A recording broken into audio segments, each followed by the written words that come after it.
Very good morning, students. Let's study second long answer type question of the chapter The Portrait of a Lady.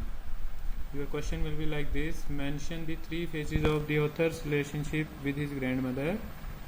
Author जो है खुशवंत सिंह, उसकी अपनी दादी माँ के साथ जो संबंध था उसकी तीन अवस्थाएं थी, वो कौन सी थी? Before he left the country to study abroad, उसका विदेश जाने से पहले। विदेश जाने से पहले खुशवंत सिंह का अपनी दादी माँ के साथ जो संबंधों की तीन अवस्थाएं थी वो कौन कौन सी थी? तो आंसर इसका ऐसे रहेगा: the author and his grand mother were good friends when he was a school going boy.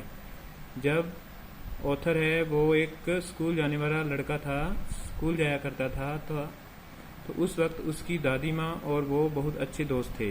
In the first phase of their relationship there was a deep bond between both of them. उनके जीवन की पहली अवस्था थी, संबंधों की पहली अवस्था थी, उस वक्त उन दोनों के बीच में एक बहुत गहरा बंधन था, गहरा उनके अंदर संबंध था। His grandmother used to wake him up in the morning when he studied in a primary school in a village. जब खुशवंत सिंह गांव के एक प्राइमरी स्कूल में पढ़ता था तो उस वक्त उसकी दादी माँ उसको सुबह उठाती थी। Then she would dress him up while saying her prayer loudly with the hope that the author would learn it. उसके बाद उसकी दादी माँ उसको कपड़े वगैरह पहनाती थी और इसके साथ साथ वो अपनी प्रेयर है वो बोलती रहती थी, इस आशा के साथ कि खुशवंत सिंह को भी वो प्रेयर है वो अच्छी प्रकार से लर्न हो जाए। Then she would feed him and both escort to the school. उसके बाद वो उसको खाना खिलाती थी और फिर दोनों वो स्कूल चले जाते थे। एक्सकोर्ट करना होता है किसी के साथ साथ चलना, ठीक है, किसी को प्रोटेक्ट करते हुए साथ साथ चलना। The second phase of their relationship started when both of them were called to live in the city with their parents. उनके जीवन की दूसरी अवस्था है, संबंधों की दूसरी अवस्था है, वो तब शुरू होती है जब दोनों को शहर के अंदर रहने के लिए बुला लिया जाता है उनके पेरेंट्स के द्वारा, उनके माता पिता के द्वारा। Now though they lived in the same room, हालांकि अब दोनों वो एक ही रूम में रहते थे, yet there was no proper communication between them. अब दोनों के बीच में अच्छी प्रकार से बातचीत नहीं हो पाती थी। As the author went to school in a school van, क्योंकि ऑथर है खुशवंत सिंह है वो स्कूल वैन के अंदर, स्कूल बस के अंदर जाता था। His grandmother was unable to help him in his homework.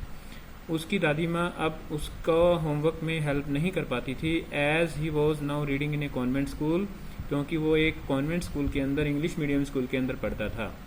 She strongly disapproved the type of subjects taught in the author's convent school. और वास्तव में खुशवंत सिंह को जिस प्रकार के सब्जेक्ट हैं वो कॉन्वेंट स्कूल में पढ़ाए जाते थे वो उन सब्जेक्ट की फेवर में नहीं थी, उसके साथ वो सहमत नहीं थी। In the third phase of their relationship started when the author took admission in a college. उनके जीवन की जो संबंधों की तीसरी अवस्था है वो तब शुरू होती है जब ऑथर ने एक कॉलेज के अंदर एडमिशन ले लिया। Now the author was given A separate room, अब ऑथर को एक अलग रूम दिया गया।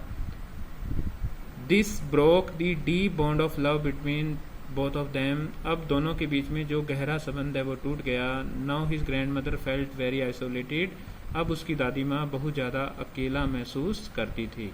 So student, this is the long answer type question. You have to write this question in your notebook and learn it also. In the next video we will do short answer type questions of this chapter. Till then, bye bye.